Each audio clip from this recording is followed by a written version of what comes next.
मेरे साथ air marshal retired Atif Siddiqui मौजूद हैं और मेजर रिटायर्ड मेसम रजा साहब ने हमें ज्वाइन किया है और हमारे परमानेंट पैनलिस्ट शहजाद हुसैन भट्ट साहब हमारे साथ मौजूद हैं। आप तमाम तीनों पैनलिस्ट का शुक्रिया अदा करूंगी, लेकिन सबसे पहले मैं प्रोग्राम का जो आगाज है मैं एयर मार्शल साहब आपकी तरफ आऊंगी। अतीफ सिद्दीकी साहब, ये बताइएगा कि अब जो डोनाल्ड ट्रंप के इख्तियारात को महदूद कर दिया गया है, इख्तियारात को महदूद करने का अब ये तो अभी तो सिर्फ कांग्रेस में बिल पास हुआ है, उसके बाद ये सेनेट में जाएगा और बाकायदा तौर पर ये सब कुछ होगा, लेकिन अभी अमेरिकन पब्लिक या अमेरिकन गवर्नमेंट जो है वो खुद नहीं चाहती है कि डोनाल्ड ट्रंप इस जंग को आगे बढ़ाए। आपको क्या नजर आ रहा है आइंदा आने वाले दिनों में, क्या नेतन्याहू को मना सकेंगे डोनाल्ड ट्रंप? जैसे कहा जा रहा है कि अब वो उनकी अहलिया पर इन्फ्लुएंस्ड हो रहे हैं और कि मुआहदे की टेबल पर बैठो, तो आपको क्या नजर आ रहा है कि क्या मुआहदा होता नजर आ रहा है? फिजा, ये दिस इज़ $1 मिलियन क्वेश्चन जो आप पूछ रही हैं, क्योंकि ये जो सीन है, सिनेरियो है, ये प्रोसेस जो आप बता रही हैं, ये तो 8 अप्रैल के बाद से इसी तरह का प्रोसेस चलता आ रहा है। कभी ऐसे लगता है कि कल आपका डील हो जाएगी, फिर लगता है कि जंग शुरू हो जाएगी। तो ये इस पूरी नेगोशिएशंस के प्रोसेस में अनसर्टेनिटी जो है वो बहुत ज़्यादा इस वक्त है। तो कुछ भी कहना अपना शायद इस वक्त कबल वक्त होगा, लेकिन मैं सिर्फ जल्दी से आपको ये बता दूं कि ये एक नेगोशिएशंस का ये प्रोसेस इसी तरह ही होता है। आपको अपना कोरियन वॉर की जो नेगोशिएशंस हुई थी उनकी आर्मिटाइज के लिए, वो उसके लिए तकरीबन 2 साल लगे थे, और इसी तरह वियतनाम का जो पीस प्रोसेस हुआ था उसके लिए 4 साल और 8 महीने लगे। अफगानिस्तान में जब अमेरिका ने वहाँ से निकलना था तो कोई तकरीबन 1.5 साल और 10 मीटिंग्स हुई। अपना कोरियन जब मीटिंग्स हुई वो 156 मीटिंग्स। वियतनाम की जो मीटिंग्स थी वो तकरीबन 202 पब्लिक और तकरीबन 36 प्राइवेट मीटिंग्स हुई हैं। तो ये जो प्रोसेस है, ये ऊपर नीचे जो चीज़ नज़र आ रही है हमें, इसका कोई अभी पता नहीं है कि ये कल होगा या कुछ टाइम लगेगा, क्योंकि अभी तक ये जो उनको कहा गया है ईरान को कि जी आप जो न्यूक्लियर जो डील है उसके ऊपर ये काफ़ी हद तक अभी तक बात फंसी हुई है। ऑफर इन्होंने कुछ किए हैं, अमेरिका ने कुछ अपना लचक दिखाई है, लेकिन क्या इसको ईरान कबूल करता है या नहीं कबूल करता है, ये अभी कबल वक्त कुछ भी कहना। इसी तरह आपने जो कांग्रेस की बात की, आपने अच्छा किया कि क्लैरिफाई कर दिया कि ये सिर्फ कांग्रेस से हुआ। अभी ये बिल ये अपना पास हुआ है, अभी सेनेट में जाना है, उसके बाद मत भूलिएगा कि प्रेसिडेंट के पास वीटो पावर्स हैं इसको वो करने के लिए। तो ये सारी चीज़ें जो है ना, एक तरफ इशारा कर रही हैं कि कोशिश जो है वो जारी है।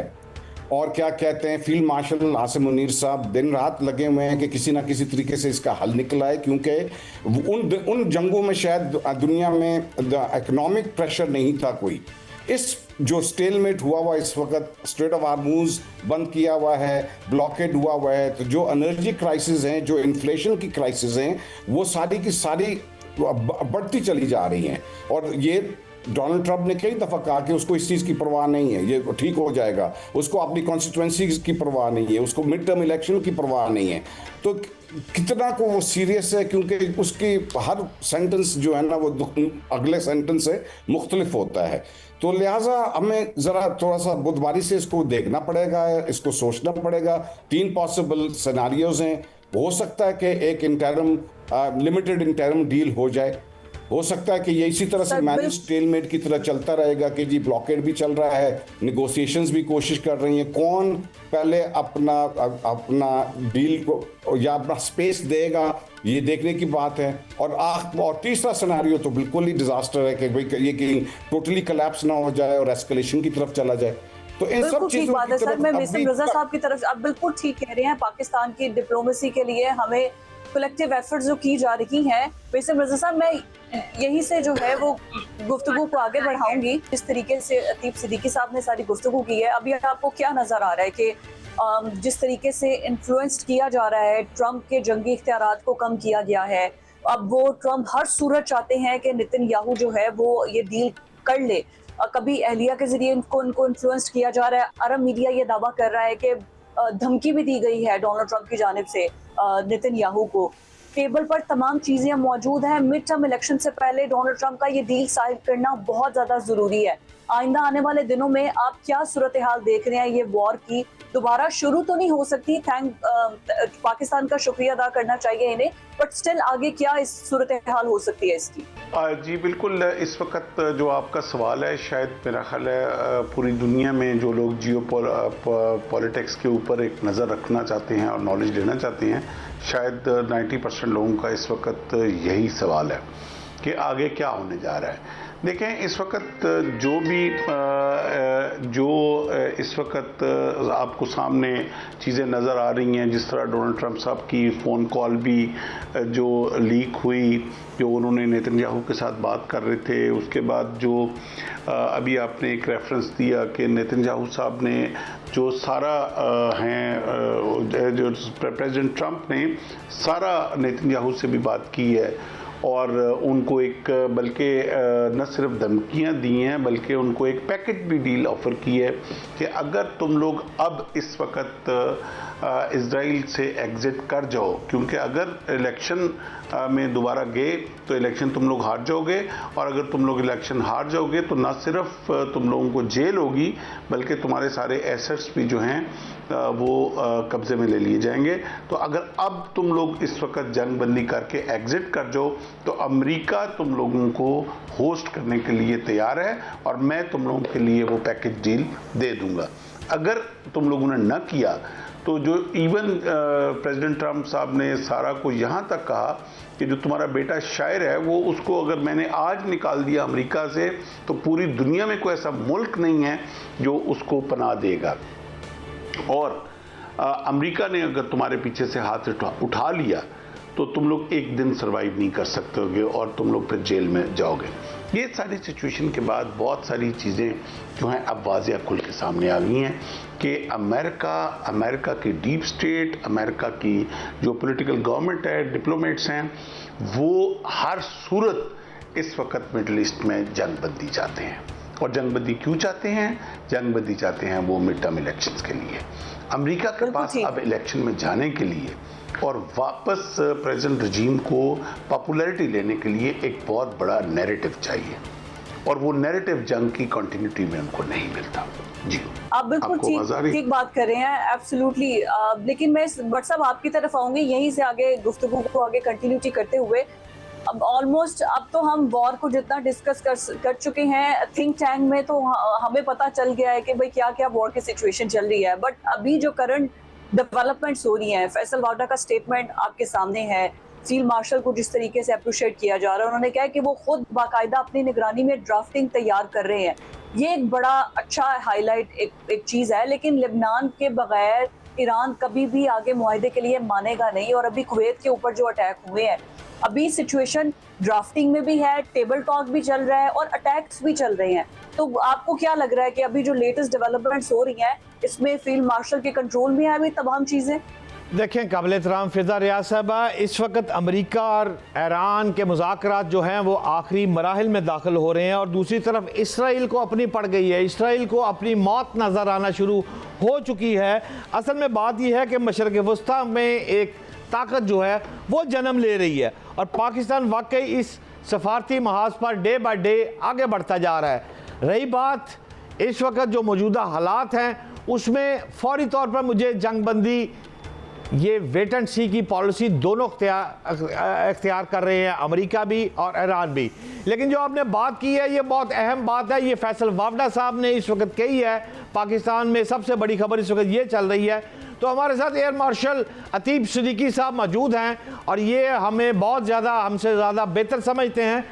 एयर मार्शल साहब, आप ज़रा हमें रहनुमाई फरमा दें कि मैं ये जानना चाहता हूँ कि इस वक्त ड्राफ्टिंग जो एयर मार्शल साहब पाकिस्तान में हो रही है, ये क्या एयर ड्राफ्टिंग किस तरह हो रही है, और जल्द चंद हफ्तों में हमें तो ये इत्तला मिल रही हैं कि पाकिस्तान तारीख रकम करने जा रहा है, और पाकिस्तान महज अब एक मिडल मैन के तौर पर नहीं है, आलमी मंजरनामे में एक ने पावर ब्रोकर के तौर पर सामने आ रहा है। तो ये पाकिस्तानी हुकूमत under the umbrella of field marshal जिस तरह ड्राफ्टिंग हो रही है, आप इसको किस नज़र से देखते हैं एयर मार्शल साहब? पर साहब बिल्कुल इसमें कोई शक नहीं है कि अपना फील्ड मार्शल आसिम मुनीर साहब जो हैं वो अपना दिन रात लगे हुए हैं कि किसी ना किसी तरीके से ये जो डील है ये फाइनलाइज हो जाए। और उसी सिलसिले में ये ड्राफ्टिंग पहले भी अपना जिस वक्त ये दोनों अपना पार्टीज़ आई हैं यहाँ पे, दोनों फरीक जब आए हैं पाकिस्तान में, तो उस वक्त भी ये ड्राफ्टिंग का सिलसिला था और बड़ी उम्मीद थी कि शायद उसी मीटिंग के दौरान कोई ना कोई हमें अच्छी खबर मिल जाए। अब ये हैं कि ये अब क्योंकि इनकी पोजीशन चेंज होती रही हैं और क्योंकि इनकी डिमांड्स जो हैं वो अपना पहले से शायद उसमें कुछ बेहतर फ्लेक्सिबिलिटी आई है, तो शायद अब, और ये भी उसके पीछे भी मेरा ख्याल है, ज़ाती ख्याल है और बहुत से तज्ज़ियाकार का भी ख्याल है कि फील्ड मार्शल साहब का बहुत हाथ है इसके अंदर। वो आपको पता है उन्होंने अपना डोनाल्ड ट्रंप साहब ने कई दफ़ा कहा है कि जी अपना फील्ड मार्शल साहब की वजह से उन्होंने ये क्या कहते हैं जंगबंदी में कोई एक्सटेंशन भी की है। तो इसको मद्देनज़र रखते हुए, बाकी सारी चीज़ों को मद्देनज़र रखते हुए उम्मीद और दुआ की जा सकती है कि ये अल्लाह करे ये कोई ना कोई रास्ता जल्द से जल्द निकल आए। ये ड्राफ्टिंग भी अगर हो जाती है, इसको अग्री करने के लिए दो पार्टीज़ हैं, वो ईरान है और वो यूएसए है। यूएसए का जो सिलसिला है वो उसमें सिर्फ यूएसए इन्वॉल्व नहीं है, बट स्पॉइलर जो है इजराइल, उसको भी मद्देनज़र रखने की ज़रूरत है। बेशक अपना डोनाल्ड ट्रंप ने टेलीफोन पे नेतन्याहू को बहुत कुछ कहा है और ये क्या कहते हैं, नेतन्याहू ने उसकी तस्दीक भी की है कि जी बिल्कुल इसी तरह से बात हुई, लेकिन ये जिस तरह दो दोस्तों के दरमियान, दो भाइयों के दरमियान होती है और लंच के टाइम तक जाके सब ठीक हो जाता है। लेकिन एक चीज़ का ख्याल रखना है कि ये लेबनान के ऊपर अभी तक ये टेलीफोन के बाद आज भी वहाँ पे बमबारी चल रही है और इसीलिए ये ईरान के लिए ये मुश्किल करते जा रहे हैं कि ये अपना इसको कैसे कंट्रोल करेंगे इस सिलसिले को, अगर अपना इजराइल मसलसल लेबनान के ऊपर क्या कहते हैं बमबारी करता रहेगा कि ये ईरान को किसी सूरत क्या कहते हैं कबूल नहीं होगा। अब फील्ड मार्शल साहब आई एम श्योर क्या कहते हैं ईरान के साथ भी एंगेज्ड हैं, यूएसए के साथ भी एंगेज्ड है और काफ़ी हद तक काफ़ी मेरा ख्याल है फ्लेक्सिबिलिटी, जिस तरह यूरेनियम एनरिचमेंट में शायद कुछ फ्लेक्सिबिलिटी आई है, वो जो बैलिस्टिक मिसाइल्स की उन्होंने की थी, अपना अमेरिका ने डिमांड की थी कि उसको लिमिट करना है, वो भी मेरा ख्याल है उसके अंदर भी कोई फ्लेक्सिबिलिटी आई है।